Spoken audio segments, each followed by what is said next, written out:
ಶ್ರೀ ಗುರುಗಣಪತಿಭ್ಯಾಂ ನಮಃ. ಶ್ರೀ ಶಾರದಾಂಬಾಯೇ ನಮಃ. ಎಲ್ಲ ನನ್ನ ಆತ್ಮೀಯ ವೀಕ್ಷಕ ಬಂಧುಗಳಿಗೆ ನಮಸ್ಕಾರ. ವೀಕ್ಷಕರೇ, ಕ್ರೋಧಿ ನಾಮ ಸಂವತ್ಸರ, ಉತ್ತರಾಯಣ, ಗ್ರೀಷ್ಮ ಋತು, ಜ್ಯೇಷ್ಠ ಮಾಸ, ಜೂನ್ ತಿಂಗಳ ಮಾಸ ಭವಿಷ್ಯ ತಿಳ್ಕೊಳ್ಳೋಣ. ಮೊದಲಿಗೆ ಈ ಮಾಸದಲ್ಲಿ ಬದಲಾಗುವ ಗ್ರಹಗಳನ್ನು ಒಮ್ಮೆ ನೋಡೋಣ. ಜೂನ್ 1ನೇ ತಾರೀಕು ಕುಜ ಮೇಷರಾಶಿಗೆ ಬರ್ತಾನೆ. ಅದು ಅವನ ಸ್ವಕ್ಷೇತ್ರ. ಒಂದು ರಾಜಗ್ರಹ ತನ್ನ ಸ್ವಕ್ಷೇತ್ರಕ್ಕೆ ಬರುವಂಥದ್ದು ಖಂಡಿತ ಶುಭವಾಗುತ್ತೆ. 12ನೇ ತಾರೀಕು ಶುಕ್ರ ಮಿಥುನ್ ರಾಶಿಯನ್ನು ಪ್ರವೇಶ ಮಾಡ್ತಾನೆ. ಅದು ಅವನಿಗೆ ಅತ್ಯಂತ ಆತ್ಮೀಯವಾದಂಥ ಮಿತ್ರಕ್ಷೇತ್ರ ಅಂತ ಕೂಡ ಹೇಳ್ಬೋದು. ಅದೇ ರೀತಿಯಾಗಿ 14ನೇ ತಾರೀಕು ಸೂರ್ಯ ಮಿಥುನ ರಾಶಿಯನ್ನು ಪ್ರವೇಶ ಮಾಡ್ತಾನೆ. ರವಿ ಶುಕ್ರರು ಬದಲಾಗುವಂಥದ್ದು ಕೇವಲ 2 ದಿನದ ವ್ಯತ್ಯಾಸದಲ್ಲಿ. ಇದರ ಅರ್ಥ ಏನು ಅಂದರೆ, ರವಿ ಮತ್ತು ಶುಕ್ರರಿಗೆ 2 ಡಿಗ್ರಿ ಮಾತ್ರ ಡಿಫ್ರೆನ್ಸ್ ಇರುತ್ತೆ. ಸೂರ್ಯನಿಗೆ 10 ಡಿಗ್ರಿಗಿಂತ ಸಮೀಪದಲ್ಲಿ ಯಾವುದೇ ಗ್ರಹಗಳು ಬಂದರೂ ಕೂಡ ಅಸ್ತಂಗತರು ಅಂತ ಹೇಳ್ತೇವೆ. ಆ ರೀತಿಯಲ್ಲಿ ಶುಕ್ರ ಅಸ್ತನಾಗಿಯೇ ಸಂಚಾರ ಮಾಡ್ತಾನೆ. ಆಲ್ಮೋಸ್ಟ್ ಈ ತಿಂಗಳ ಮಧ್ಯಭಾಗದ ನಂತರದಲ್ಲಿ ಆಲ್ಮೋಸ್ಟ್ ಈ ತಿಂಗಳ ಅಂತ್ಯಭಾಗದ ತನಕ ಶುಕ್ರ ಅಸ್ತಂಗತನಾಗಿಯೇ ಸಂಚಾರ ಮಾಡ್ತಾನೆ. ಅದೇ ದಿವಸ ಜೂನ್ 14ನೇ ತಾರೀಕು ಬುಧ ತನ್ನ ಸ್ವಕ್ಷೇತ್ರಕ್ಕೆ ಬರ್ತಾನೆ, ಮಿಥುನ್ ರಾಶಿಯನ್ನು ಪ್ರವೇಶ ಮಾಡ್ತಾನೆ.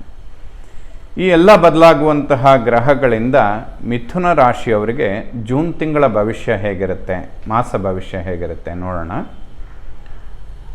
ಮಾಸ ಭವಿಷ್ಯಗಳಲ್ಲಿ ಇದು ಬಹಳ ಮುಖ್ಯವಾದಂಥ ಮಾಸಗಳು ಅಂತಲೇ ಹೇಳಬೇಕು. ಯಾಕೆಂದರೆ ಸರ್ಪದೋಷಗಳೆಲ್ಲ ಕಡಿಮೆ ಆಗ್ತಾ ಬರುತ್ತೆ. ಆಲ್ಮೋಸ್ಟ್ ಆಗಸ್ಟ್ ಎಂಡ್ ಸೆಪ್ಟೆಂಬರ್ ತನಕನೂ ಎಲ್ಲ ಗ್ರಹಗಳು ತಮ್ಮ ಸ್ವಕ್ಷೇತ್ರದಲ್ಲಿ, ಕುಜ 1.5 ತಿಂಗಳು ಸ್ವಕ್ಷೇತ್ರದಲ್ಲಿ ಸಂಚಾರ ಮಾಡ್ತಾನೆ, ಬುಧ 1 ತಿಂಗಳು ಸ್ವಕ್ಷೇತ್ರದಲ್ಲಿ ಸಂಚಾರ ಮಾಡ್ತಾನೆ, ಸೂರ್ಯನು ಕೂಡ ತನ್ನ ಸ್ವಕ್ಷೇತ್ರದ ಕಡೆಗೆ ಹೊರಡ್ತಾನೆ, ಶನಿ ಮಹಾತ್ಮನು ಕೂಡ ಸ್ವಕ್ಷೇತ್ರದಲ್ಲಿ ಸಂಚಾರ ಮಾಡ್ತಾ ಇರ್ತಾನೆ.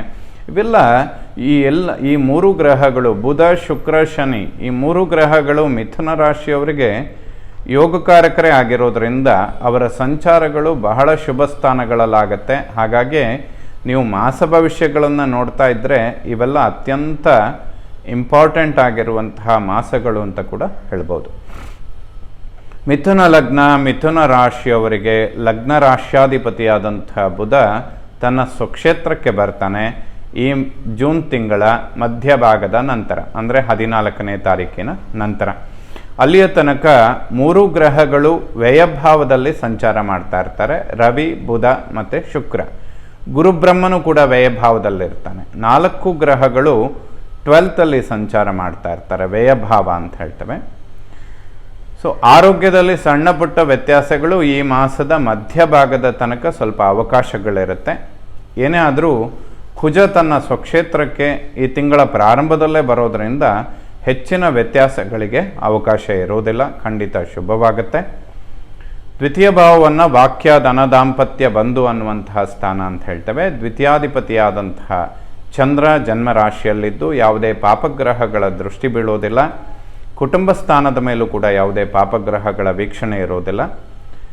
ಕುಟುಂಬದಲ್ಲಿ ಸೌಖ್ಯ ನೆಮ್ಮದಿಗಳನ್ನು ಕಾಣೋದಕ್ಕೆ ಸಾಧ್ಯ. ಸ್ವಲ್ಪ ಧನ ವ್ಯಯಗಳು ಹೆಚ್ಚಾಗುತ್ತೆ. ಯಾಕೆಂದರೆ ದ್ವಿತೀಯಾಧಿಪತಿ ಶುಕ್ರ ವ್ಯಯಭಾವದಲ್ಲಿದ್ದು ರಾಶ್ಯಾಧಿಪತಿನೂ ವ್ಯಯಭಾವದಲ್ಲಿದ್ದಾಗ ಸ್ವಲ್ಪ ವ್ಯಕ್ತಿತ್ವದ ಮೇಲೆ ಟೆನ್ಷನ್ಗಳು ಉತ್ಪತ್ತಿ ಆಗೋದಕ್ಕೆ ಅವಕಾಶಗಳಿರುತ್ತೆ. ಇದು ನೇರವಾಗಿ ಸ್ವಲ್ಪ ಉದ್ಯೋಗ ಕ್ಷೇತ್ರಕ್ಕೆ ಸಂಬಂಧಪಡುವಂಥದ್ದಿರುತ್ತೆ. 4 ಗ್ರಹಗಳು 12ನೇ ಮನೆಯಲ್ಲಿದ್ದಾಗ ನಿರೀಕ್ಷೆಗೆ ಮೀರಿದ ಸ್ವಲ್ಪ ಧನವ್ಯಯಗಳಾಗೋದಕ್ಕೆ ಆಸ್ಪದಗಳಿರುತ್ತೆ. ಅವೆಲ್ಲ ಈ ತಿಂಗಳ ಮಧ್ಯಭಾಗದಲ್ಲಿ ಸಂಪೂರ್ಣ ಪರಿಹಾರಗಳನ್ನು ಕಂಡುಕೊಳ್ಳುತ್ತೆ. ಸೊ ಹಾಗಾಗಿ 10-15 ದಿನಗಳ ಒಂದು ಸಣ್ಣ ವ್ಯತ್ಯಾಸಕ್ಕೆ ಯಾವುದೇ ಪರಿಹಾರಗಳ ಅವಶ್ಯಕತೆಗಳಿರೋದಿಲ್ಲ. ಆದರೂ ಕೂಡ ಮಾಡಿಕೊಳ್ಬೇಕು ಅನ್ನೋ ಭಾವನೆ ಇದ್ದವರು ಲಕ್ಷ್ಮೀನಾರಾಯಣನ ಆರಾಧನೆ ಮಾಡುವಂಥದ್ದು ಖಂಡಿತ ಶುಭವಾಗುತ್ತೆ. ಯಾಕೆಂದರೆ ಶುಕ್ರನಿಗೆ ದೇವಿ ಸಂಭೂತವಾಗಿ ಸೂರ್ಯನೂ ಕೂಡ 12ನೇ ಮನೆಯಲ್ಲಿ ಗುರುವಿನ ಯುತಿಯಲ್ಲಿ ಬರ್ತಾನೆ. ಆತ್ಮಕಾರಕನಾದ ಸೂರ್ಯನಿಗೆ ಗುರು ಸಂಬಂಧ ಬರುವಂಥದ್ದು ಶುಭ ಅಂತ ಹೇಳ್ತೇವೆ. ಯಾಕೆಂದರೆ ಆತ್ಮಜ್ಞಾನದ ಹಿಂದೆ ಒಬ್ಬ ಗುರು ಇರಬೇಕು ಅಂತ. ರವಿಗುರುವಿನ ಯುತಿ ವ್ಯಯದಲ್ಲಾದಾಗ ಅತಿಶಯವಾದ ಪುಣ್ಯ ಸಂಪಾದನೆ, ಮೋಕ್ಷದ ಒಂದು ಪುಣ್ಯ ಅನ್ನುವಂಥದ್ದು, ದೇವತಾ ಆರಾಧನೆ, ದೇವರ ದರ್ಶನ, ಯಾವುದಾದ್ರೂ ಪುಣ್ಯಕ್ಷೇತ್ರಗಳ ದರ್ಶನ, ಇದೆಲ್ಲ ಮಿಥುನ್ ರಾಶಿಯವರಿಗೆ ಖಂಡಿತ ಶುಭವಾಗುತ್ತೆ. ಅದರ ಕಡೆ ಪ್ರೇರಣೆಗಳನ್ನು ಕೂಡ ಸೂರ್ಯ ಮತ್ತು ಗುರು ಹೆಚ್ಚಿಸ್ತಾರೆ ಅಂತಲೇ ಹೇಳ್ಬೋದು. ಧನ ವ್ಯಯಗಳಾದರೂ ಕೂಡ ಇದು ಈ ಮಾಸದ ಮಧ್ಯಭಾಗದ ತನಕ ಅದಕ್ಕೆ ಆಸ್ಪದಗಳಿರುತ್ತೆ. ಹಾಗಾಗಿ ಯಾವುದಾದ್ರೂ ಇನ್ವೆಸ್ಟ್ಮೆಂಟ್ಗಳನ್ನು ಮಾಡೋದಿದ್ದರೆ ಖಂಡಿತವಾಗ್ಲೂ ಮಿಥುನ ರಾಶಿಯವರು ಈ ತಿಂಗಳ 14ನೇ ತಾರೀಕಿನ ನಂತರ ಮಾಡುವಂಥದ್ದು ಶುಭವಾಗುತ್ತೆ. ಅಲ್ಲಿಯ ತನಕ ಅದನ್ನು ಪೋಸ್ಟ್ಪೋನ್ ಮಾಡಿಕೊಳ್ಳೋದು ಉತ್ತಮ. ಯಾರಿಗಾದರೂ ಧನ ಸಹಾಯ ಮಾಡುವಂಥದ್ದಿದ್ದರೆ ಅಥವಾ ಯಾವುದಾದ್ರೂ ವಸ್ತುಗಳನ್ನು ಖರೀದಿ ಮಾಡುವಂಥದ್ದಿದ್ದರೆ ಇದನ್ನೆಲ್ಲ ಈ ಜೂನ್ ತಿಂಗಳ 14ರ ನಂತರ ಮಾಡುವಂಥದ್ದು ಖಂಡಿತ ಶುಭವಾಗುತ್ತೆ. 3ನೇ ಮನೆಯನ್ನು ಒಡಹುಟ್ಟು ಸೋದರ ಪರಾಕ್ರಮ ಸ್ಥಾನ, 3ರ ಅಧಿಪತಿಯಾದಂತಹ ಸೂರ್ಯ ವ್ಯಯಭಾವದಲ್ಲಿದ್ದು ಗುರುಬ್ರಹ್ಮನ ಯುತಿಯಲ್ಲಿರ್ತಾನೆ. ಬುಧನು ಕೂಡ ಅವನ ಜೊತೆಯಲ್ಲೇ ಸಂಚಾರ ಮಾಡ್ತಾ ಇರ್ತಾನೆ. ಒಡಹುಟ್ಟುಗಳ ನಡುವೆ ಮೈತ್ರಿ ವಾತ್ಸಲ್ಯ ಶುಭವಾಗುತ್ತೆ. ಪರಾಕ್ರಮದಿಂದ ಮಾಡುವಂತಹ ಕೆಲಸಗಳಲ್ಲಿ ಯಶಸ್ಸನ್ನು ಕಾಣೋದಕ್ಕೆ ಸಾಧ್ಯ. ಯಾವುದಾದ್ರೂ ಬ್ಯಾಂಕ್ ಲೋನ್ ಅಥವಾ ಹಣದ ಸಹಾಯಗಳನ್ನು ಎಕ್ಸ್ಪೆಕ್ಟ್ ಮಾಡ್ತಾ ಇದ್ದರೆ ಜೂನ್ 12ರ ನಂತರ ಅವೆಲ್ಲ ಶುಭವಾಗುತ್ತೆ. ಎಲ್ಲಿಯ ತನಕ ಅಂತ ಕೇಳಿದರೆ ಆಲ್ಮೋಸ್ಟ್ 1.5-2 ತಿಂಗಳು ಚೆನ್ನಾಗಿರುತ್ತೆ. ಸೊ ಮಿಥುನ ರಾಶಿಯವರು ಜೂನ್ ತಿಂಗಳಲ್ಲಿ ಮಧ್ಯಭಾಗದ ನಂತರ ಮಾಡುವಂತಹ ಎಲ್ಲ ಕೆಲಸಗಳಲ್ಲಿ ವಿಶೇಷವಾದ ಯಶಸ್ಸನ್ನು ಕಾಣೋದಕ್ಕೆ ಸಾಧ್ಯ. 4ನೇ ಮನೆ ವಿದ್ಯೆ, ಮಾತೃ, ವಾಹನ, ಸುಖ, ಪ್ರಾಪರ್ಟಿ. 4ರಲ್ಲಿ ಕೇತುವಿನ ಸಂಚಾರ ಶುಭವಾಗುತ್ತೆ. ಯಾಕೆಂದರೆ ಅವನ ಮೇಲೆ ಗುರುದೃಷ್ಟಿ ಬೀಳುತ್ತೆ. ರಾಹುಕೇತುಗಳನ್ನು ಜ್ಯೋತಿಷ್ಶಾಸ್ತ್ರದಲ್ಲಿ ಚಾಂಡಾಲರು ಅಂತ ಹೇಳ್ತಾರೆ. ಅವನ ಮೇಲೆ ಗುರುದೃಷ್ಟಿ ಬಿದ್ದಾಗ ಕೋದಂಡನಾಗ್ತಾನೆ ಅಂತ. ಆ ರೀತಿಯಲ್ಲಿ ಕೇತುವಿನ ಮೇಲೆ ಗುರುದೃಷ್ಟಿ, ಯಾವುದಾದ್ರೂ ಭೂಮಿಗೆ ಸಂಬಂಧಪಟ್ಟಂತಹ ವಿಚಾರಗಳಿದ್ದರೆ ಅಭಿವೃದ್ಧಿ ಪಡಿಸ್ಕೊಳ್ಬೋದು. ಏಕೆಂದರೆ ಭೂಮಿಕಾರಕ ಕುಜ ಏಕಾದಶ ಲಾಭಸ್ಥಾನದಲ್ಲಿ ಸ್ವಕ್ಷೇತ್ರದಲ್ಲಿ ಸಂಚಾರ ಮಾಡ್ತಾ ಇರ್ತಾನೆ. ವಾಹನದ ಪರಿವರ್ತನೆಗಳು, ಹೊಸ ವಾಹನ ಖರೀದಿ ಮಾಡುವಂಥದ್ದು, ಭೂಮಿ ಖರೀದಿ ಮಾಡುವಂಥದ್ದು, ಪ್ರಾಪರ್ಟಿ ಖರೀದಿ ಮಾಡುವಂಥದ್ದು, ಮನೆ ಕಟ್ಟುವಂತಹ ವಿಚಾರಗಳಲ್ಲಿ ಅಭಿವೃದ್ಧಿಗಳನ್ನು ಕಂಡುಕೊಳ್ಳೋದಕ್ಕೆ. ಯಾಕೆಂದರೆ ಮಿಥುನ ರಾಶಿಯವರಿಗೆ 1 ವರ್ಷಗಳ ಕಾಲ ಗುರುಬಲ ಇರೋದಿಲ್ಲ.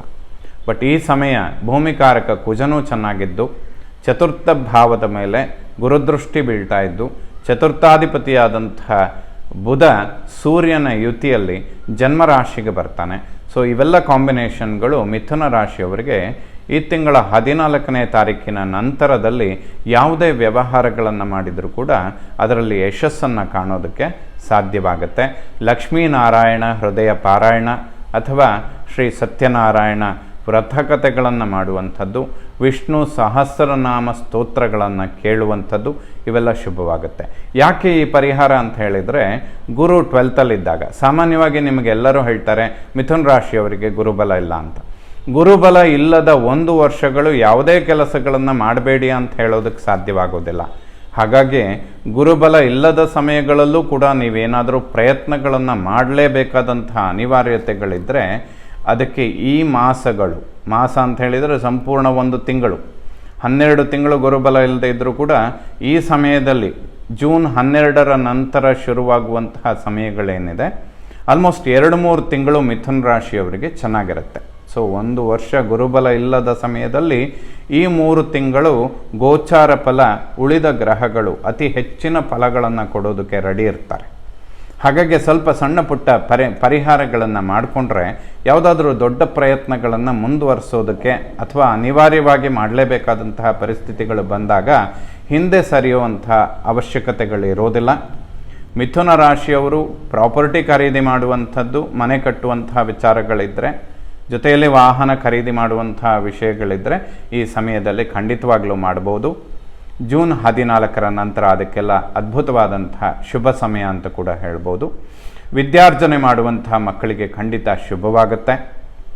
ಯಾವುದೇ ಸಮಸ್ಯೆಗಳಿರೋದಿಲ್ಲ, ಶುಭ ಫಲ. 5ನೇ ಮನೆ ಜ್ಞಾನ ಸಂತಾನ ಪೂರ್ವಪರ ಪುಣ್ಯ. ಪಂಚಮಾಧಿಪತಿಯಾದಂತಹ ಶುಕ್ರ ಜೂನ್ ತಿಂಗಳ 12ರ ತನಕ ವ್ಯಯಭಾವದಲ್ಲಿರ್ತಾನೆ. ತದನಂತರ ಜನ್ಮರಾಶಿಯನ್ನು ಪ್ರವೇಶ ಮಾಡ್ತಾನೆ. ಸಂತಾನದ ಅಂಚಿನಲ್ಲಿರುವವರಿಗೆ ಖಂಡಿತ ಶುಭ ಸಮಯ. ಯಾವುದೇ ಸಮಸ್ಯೆಗಳಿರೋದಿಲ್ಲ. ಮಕ್ಕಳ ಅಭಿವೃದ್ಧಿಗಳಿಗೂ ಕೂಡ ಶುಭ ಸಮಯ ಅಂತಲೇ ಹೇಳ್ಬೋದು. 6ನೇ ಮನೆಯನ್ನು ಶತ್ರು ಋಣ ರೋಗಸ್ಥಾನ. ಷಷ್ಠಾಧಿಪತಿಯಾದಂತಹ ಕುಜ ಏಕಾದಶ ಲಾಭಸ್ಥಾನದಲ್ಲಿದ್ದು ಸ್ವಕ್ಷೇತ್ರದಲ್ಲಿ ಸಂಚಾರ ಮಾಡ್ತಾನೆ. ಇದು ಬಹಳ ಶುಭವಾಗುತ್ತೆ. ಸ್ನೇಹಿತರಿಂದ ಅನುಕೂಲಗಳಾಗೋದಕ್ಕೆ ಅವಕಾಶಗಳಿರುತ್ತೆ. ಯಾವುದೇ ಶತ್ರು ಬಾಧೆಗಳಿರೋದಿಲ್ಲ. ಸ್ವಲ್ಪ ಸ್ನೇಹಿತರಿಂದ ಅಥವಾ ಶತ್ರುಗಳಿಂದ ಉದ್ಯೋಗ ಕ್ಷೇತ್ರದಲ್ಲಾಗುವಂತಹ ಕಿರಿಕಿರಿಗಳು ಕೂಡ ಪರಿಹಾರ ಆಗುವಂತಹ ಸಮಯ ಅಂತ ಹೇಳ್ಬೋದು. ಇವೆಲ್ಲ ಒಂದು 2-3 ತಿಂಗಳು ಈ ರೀತಿಯ ಉತ್ತಮ ಸ್ಥಿತಿಗಳನ್ನು ಮಿಥುನ ರಾಶಿಯವರು ಕಾಣೋದಕ್ಕೆ ಸಾಧ್ಯವಾಗುತ್ತೆ. ಹಾಗಾಗಿ ಈ ಸಮಯದಲ್ಲಿ ಕುಜನ ಒಂದು ಸ್ವಕ್ಷೇತ್ರದಲ್ಲಿ ಸಂಚಾರ ಶತ್ರುಬಾಧೆಗಳನ್ನು ನಿವಾರಣೆ ಮಾಡುತ್ತೆ ಅಂತಲೇ ಹೇಳ್ಬೋದು. 7ನೇ ಮನೆಯನ್ನು ಮಾಂಗಲ್ಯ, ವಿವಾಹ, ದಾಂಪತ್ಯ ಅಂತ ಹೇಳುತ್ತೆ. ಮಿಥುನ ರಾಶಿಯವರಿಗೆ 12ನೇ ಮನೆಯಲ್ಲಿ ಗುರುವಿನ ಸಂಚಾರ ವಿವಾಹಕ್ಕೆ ಅಷ್ಟು ಶುಭ ಅಲ್ಲ. ಏಕೆಂದರೆ ಸ್ವತಃ ಅವನು ಮಾಂಗಲ್ಯ ಸ್ಥಾನಾಧಿಪತಿಯಾಗಿ ವ್ಯಯದಲ್ಲಿ ಸಂಚಾರ ಮಾಡ್ತಾ ಇರ್ತಾನೆ. ಹಾಗಾಗಿ ಮಿಥುನ ರಾಶಿಯವರು ವಿವಾಹ ಇಂತಹ ಮಂಗಳ ಕಾರ್ಯಗಳನ್ನು ಆಲ್ಮೋಸ್ಟ್ 1 ವರ್ಷಗಳ ಕಾಲ ಪೋಸ್ಟ್ಪೋನ್ ಮಾಡಿಕೊಳ್ಳೋದು ಶುಭವಾಗುತ್ತೆ. ದಾಂಪತ್ಯ ಜೀವನದಲ್ಲಿ ಆರೋಗ್ಯದ ವಿಚಾರಗಳಿಗೆ ಸಂಬಂಧಪಟ್ಟಂತೆ ಮಿಥುನ ರಾಶಿಯವರಿಗೆ ಸಣ್ಣ ಪುಟ್ಟ ವ್ಯತ್ಯಾಸಗಳು, ಅಂದರೆ ಮಿಥುನ ರಾಶಿಯ ಗಂಡನಾದರೆ ಹೆಂಡತಿಯ ಆರೋಗ್ಯದಲ್ಲಿ, ಅಥವಾ ಮಿಥುನ ರಾಶಿಯ ಹೆಂಡತಿ ಆದರೆ ಗಂಡನ ಆರೋಗ್ಯದಲ್ಲಿ ಬಹಳ ತೀವ್ರ ಪ್ರಮಾಣದಲ್ಲಿ ಏನೂ ಇಲ್ಲ. ಸಪ್ತಮಾಧಿಪತಿ 12ರಲ್ಲಿ ಸಂಚಾರ ಮಾಡುವಾಗ ಸಣ್ಣ ಪುಟ್ಟ ಆರೋಗ್ಯದ ವ್ಯತ್ಯಾಸಗಳು ಬರೋದಕ್ಕೆ ಅವಕಾಶಗಳಿರುತ್ತೆ. ಗುರು ಆರಾಧನೆ ಮಾಡುವಂಥದ್ದು, ದತ್ತಾತ್ರೇಯರ ಸ್ತೋತ್ರಗಳನ್ನು ಪಠನೆ ಮಾಡುವಂಥದ್ದು ಖಂಡಿತ ಇದಕ್ಕೊಂದು ಉತ್ತಮವಾದಂತಹ ಪರಿಹಾರ. ದತ್ತಾತ್ರೇಯರ ದರ್ಶನ ಮಾಡಿ, ದಕ್ಷಿಣಾಮೂರ್ತಿಗಳ ದರ್ಶನ ಮಾಡಿ ಅರ್ಚನೆ ಮಾಡುವಂಥದ್ದು ಶುಭವಾಗುತ್ತೆ. ಅಷ್ಟಮ ಭಾವವನ್ನು ಮೃತ್ಯುಸ್ಥಾನ, ಗೌಪ್ಯ ರಂಧ್ರಸ್ಥಾನ. ಅಷ್ಟಮಾಧಿಪತಿ ಶನಿ ಭಾಗ್ಯದಲ್ಲಿದ್ದಾನೆ. ಮಿಥುನ ರಾಶಿಯವರಿಗೆ ಇದು ತುಂಬ ಲಾಂಗ್ ಟರ್ಮ್ ಸಕ್ಸಸ್ಸನ್ನು ಕೊಡುವಂತಹ ಸಮಯ. ಏಕೆಂದರೆ ಭಾಗ್ಯದಲ್ಲಿರುವಂತಹ ಶನಿ ಏಕಾದಶವನ್ನು ನೋಡ್ತಾನೆ, ಲಾಭಸ್ಥಾನವನ್ನು ಶನಿ ವೀಕ್ಷಣೆ ಮಾಡ್ತಾನೆ. ಶನಿ ಕೊಡುವಂಥದ್ದು ಸ್ಥಿರ ಅಂತ ಹೇಳ್ತಾರೆ, ಅಂದರೆ ಅದನ್ನು ಯಾರು ಕಿತ್ಕೊಳ್ಳಿಕ್ಕೆ ಸಾಧ್ಯ ಇಲ್ಲ ಅಂತ. ಅದಕ್ಕೆ ಶನಿವಾರವನ್ನು ಸ್ಥಿರವಾರ ಅಂತ ಕೂಡ ಹೇಳ್ತೇವೆ. ಶನಿ ಕೊಡುವಂಥದ್ದು ಸ್ಥಿರವಾಗಿ ನಿಲ್ಲುತ್ತೆ ಅಂತ. ಭಾಗ್ಯಾಧಿಪತಿಯಾಗಿ ಶನಿ ಭಾಗ್ಯದಲ್ಲಿರುವಂಥದ್ದು ಮಿಥುನ ರಾಶಿಯವರಿಗೆ ತುಂಬ ಲಾಂಗ್ ಟರ್ಮ್ ಸಕ್ಸಸ್ಸನ್ನು ಕೊಡ್ತಾನೆ. ಯಾವುದೇ ಟೆನ್ಷನ್ಗಳಿಗೆ ಅವಕಾಶ ಇರೋದಿಲ್ಲ. ಗುರು 12ಲ್ಲಿರೋದು ಸ್ವಲ್ಪ ವೃಥಾ ಪ್ರಯಾಣಗಳಿಗೆ ಕಾರಣವಾಗುತ್ತೆ ಅಂತ ಕೂಡ ಹೇಳ್ಬೋದು. 10ನೇ ಮನೆ ಕರ್ಮ, ಉದ್ಯೋಗ ಸ್ಥಾನ. ಕರ್ಮಾಧಿಪತಿ ಗುರು ವ್ಯಯಭಾವದಲ್ಲಿರೋದ್ರಿಂದ ಈ ಸಮಯದಲ್ಲಿ ಮಿಥುನ ರಾಶಿಯವರು ಉದ್ಯೋಗದ ಪರಿವರ್ತನೆಗಳನ್ನು ಮಾಡದೇ ಇದ್ದರೆ ಶುಭವಾಗುತ್ತೆ. ಯಾವ ಉದ್ಯೋಗದಲ್ಲಿರ್ತಿರೋ ಅದನ್ನೇ ಕಂಟಿನ್ಯೂ ಮಾಡುವಂತಹ ಅನಿವಾರ್ಯತೆಗಳು ಮಿಥುನ ರಾಶಿಯವರಿಗಿರುತ್ತೆ. ಸ್ವಲ್ಪ ಪ್ರಯಾಣ ಹೆಚ್ಚಾಗೋದಕ್ಕೆ ಕಾರಣಗಳಿರುತ್ತೆ. ಗುರು ವ್ಯಯಭಾವದಲ್ಲಿದ್ದಾಗ ಕರ್ಮಸ್ಥಾನದಲ್ಲಿ ರಾಹುವಿನ ಸಂಚಾರ ಆಗೋದರಿಂದ ರಾಹು ಅತಿಶಯವಾದ ಬಾಹುಬಲವನ್ನು ಕೊಡ್ತಾನೆ. ಅಂದರೆ 10 ಜನ ಮಾಡುವಂತಹ ಕೆಲಸವನ್ನು ಒಬ್ಬ ಮಾಡೋದಕ್ಕೆ ಸಾಧ್ಯವಾಗುತ್ತೆ. ಅಂತಹ ಒಂದು ಚಾಕಚಕ್ಯತೆಯನ್ನು ರಾಹು ಕೊಡೋದಕ್ಕೆ ಕಾರಣವಾಗುತ್ತೆ. ಮಿಥುನ ರಾಶಿಯವರಿಗೆ ಕರ್ಮ ಉದ್ಯೋಗದಲ್ಲಿ ರಾಹು ಬಹಳಷ್ಟು ಯಶಸ್ಸನ್ನು ಕೊಡ್ತಾನೆ. ಚಾಂಡಾಲನಾದಂತಹ ರಾಹು ಬಲಿಷ್ಠನಾಗಿದ್ದು ದೈವಗುರು 12ನೇ ಮನೆಯಲ್ಲಿರೋದ್ರಿಂದ ಸ್ವಲ್ಪ ಗುರು ಆರಾಧನೆ ಮಾಡಿದರೆ ಉದ್ಯೋಗದಲ್ಲಿ ಇನ್ನಷ್ಟು ಅಭಿವೃದ್ಧಿಗಳನ್ನು ಕಾಣೋದಕ್ಕೆ ಖಂಡಿತ ಸಾಧ್ಯ. ಏಕಾದಶವನ್ನು ಲಾಭಸ್ಥಾನ. ಭೂಮಿಕಾರಕನಾದಂತಹ ಕುಜ ಷಷ್ಠಾಧಿಪತಿಯಾಗಿ ಲಾಭಸ್ಥಾನದಲ್ಲೇ ಸಂಚಾರ ಮಾಡ್ತಾ ಇರ್ತಾನೆ. ಸೊ ಇವೆಲ್ಲ ಪ್ರಾಪರ್ಟಿ ಇಂತಹ ವಿಚಾರಗಳು ತುಂಬ ಅಭಿವೃದ್ಧಿಗಳನ್ನು ಪಡ್ಕೊಳ್ಳುತ್ತೆ. ಏಕಾದಶದಲ್ಲಿರುವಂತಹ ಕುಜ ಮಿಥುನ ರಾಶಿಯವರಿಗೆ ವಾಕ್ಸ್ಥಾನವನ್ನು ವೀಕ್ಷಣೆ ಮಾಡ್ತಾನೆ. ಸ್ವಲ್ಪ ವಾಕ್ಯಗಳು ನಿಷ್ಠುರಾಗುತ್ತೆ, ಸ್ವಲ್ಪ ಸ್ಟ್ರೈಟ್ ಫಾರ್ವರ್ಡ್ ಅಂತ ಅನಿಸುತ್ತೆ ಕುಜನ ದೃಷ್ಟಿ ಬೀಳೋದ್ರಿಂದ. ಬಟ್ ಸುಬ್ರಹ್ಮಣ್ಯನ ಸ್ತೋತ್ರಗಳು, ನಿಮಗೆ ಯಾವ ಸ್ತೋತ್ರ ಬರುತ್ತೋ ಅದನ್ನು, 1-2 ಸ್ತೋತ್ರಗಳು ಬಂದರೂ ಕೂಡ ಅದನ್ನು ಒಂದು 9 ಬಾರಿ ಅಥವಾ 11 ಬಾರಿ ಪಠನೆ ಮಾಡುವಂಥದ್ದು ಮಿಥುನ ರಾಶಿಯವರಿಗೆ ಶುಭವಾಗುತ್ತೆ. ಒಬ್ಬ ರಾಜಗ್ರಹ ಸ್ವಕ್ಷೇತ್ರ ಲಾಭದಲ್ಲಿ ಸಂಚಾರ ಮಾಡುವಂಥದ್ದು ಲಾಭಗಳನ್ನು ತಂದುಕೊಡೋದಕ್ಕೆ ಈ ಒಂದು ಸಣ್ಣ ಪರಿಹಾರ ಕಾರಣವಾಗುತ್ತೆ. ವ್ಯಯಭಾವವನ್ನು ಮೋಕ್ಷಸ್ಥಾನ. ರವಿ, ಬುಧ, ಗುರು, ಶುಕ್ರ 4 ಗ್ರಹಗಳು ಜೂನ್ ತಿಂಗಳ 12ನೇ ತಾರೀಕಿನ ತನಕ ವ್ಯಯಭಾವದಲ್ಲೇ ಸಂಚಾರ ಮಾಡ್ತಾ ಇರ್ತಾರೆ. ಸೊ ಪ್ರಯತ್ನಗಳು ಸಕ್ಸಸ್ಸನ್ನು ಕಾಣೋದಕ್ಕೆ ಒಂದು 10 ದಿವಸಗಳ ಕಾಲಾವಕಾಶ ತೆಗೆದುಕೊಳ್ಳುತ್ತೆ. ಮಿಥುನ ರಾಶಿಯವರು ವಿಶೇಷವಾಗಿ ಮಾಸ ಭವಿಷ್ಯವನ್ನು ನೋಡ್ತಾ ಇದ್ದರೆ ಗಮನಿಸಲೇಬೇಕಾದಂಥ ವಿಚಾರ ಏನಪ್ಪ ಅಂದರೆ, ಈ ತಿಂಗಳ ಮಧ್ಯಭಾಗದ ನಂತರ 3 ಗ್ರಹಗಳ ಪರಿವರ್ತನೆ ಜನ್ಮರಾಶಿಯ ಮೇಲಾಗುವಂಥದ್ದು ಅದ್ಭುತವಾದ ಫಲಗಳನ್ನು ಕೊಡುತ್ತೆ. ಬುಧಾದಿತ್ಯ ಯೋಗ, ಜೊತೆಯಲ್ಲಿ ಶುಕ್ರ, ಸ್ವಕ್ಷೇತ್ರದಲ್ಲಿ ಬುಧ, ಸ್ವಕ್ಷೇತ್ರದಲ್ಲಿ ಶನಿ, ಏಕಾದಶದಲ್ಲಿ ಕುಜ, ಚತುರ್ಥದಲ್ಲಿರುವ ಕೇತುವಿನ ಮೇಲೆ ಗುರುದೃಷ್ಟಿ, ಈ ಎಲ್ಲ ಗ್ರಹಗಳು ಕೂಡ ಶುಭ ಸ್ಥಾನದಲ್ಲಿರ್ತಾರೆ. ಮಿಥುನ ರಾಶಿಯವರು ಯಾವುದೇ ವ್ಯವಹಾರ, ಇನ್ವೆಸ್ಟ್ಮೆಂಟ್ ಏನೇ ವಿಶೇಷವಾದ ಕೆಲಸಗಳನ್ನು ಈ ತಿಂಗಳ ಮಧ್ಯಭಾಗದ ನಂತರ ಮುಂದುವರಿಸಿದರೆ ಖಂಡಿತ ಗುರಿ ಮುಟ್ಟೋದಕ್ಕೆ, ಸಕ್ಸಸ್ಸನ್ನು ಕಾಣೋದಕ್ಕೆ ಸಾಧ್ಯವಾಗುತ್ತೆ ವೀಕ್ಷಕರೇ. ಎಲ್ಲ ನವಗ್ರಹಗಳು ಕೂಡ ಮಿಥುನ ರಾಶಿಯವರಿಗೆ ಶುಭ ಫಲಗಳನ್ನೇ ಕೊಡುವಂಥವರಾಗಲಿ. ಶ್ರೀ ಶಾರದಾ ಪರಮೇಶ್ವರಿಯ ಸಂಪೂರ್ಣ ಅನುಗ್ರಹ ಎಲ್ಲ ನನ್ನ ವೀಕ್ಷಕ ಬಂಧುಗಳ ಮೇಲಿರಲಿ. ಶುಭವಾಗಲಿ ವೀಕ್ಷಕರೇ.